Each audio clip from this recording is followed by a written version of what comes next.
ရှင်မဘာလာလောက်ပြန်ပြီတော့ တကယ်မှုလေးပြမန်းနေမှာဆိုလို့အညိုကထမင်းချက်ပြီးလာဖို့ပေးတာလေတော်ကလည်း ရှင်မရဲ့နောက်တစ်ခါလာမပို့နဲ့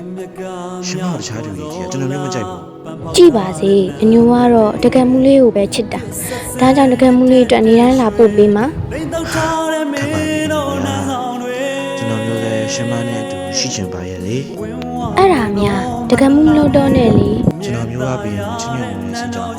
ဒီဘဝကနေဝချုံနေချင်ပါလို့ရှင်မရဲ့ တော်နော်တေးတကယ်ဆောင်အဖြစ်ထောက်ရနေရအောင်မယ် ကျွန်တော်မျိုးတည်ခဲ့ရင်ရှင်မကျွန်တော်မျိုးထက်ပြည့်ပြည့်စုံတဲ့တူရှာပြီးလက်ဆက်နော်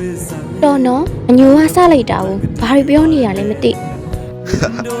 ကျွန်တော်မျိုးလည်းချစ်လို့စားတယ်ညာ အဲ့ဒါဆိုလဲပြီးရောအညိုအိမ်ပြန်တော့မယ်ထမင်းကောင်စားထားနော်အညိုစိတ်မပူချင်ဘူး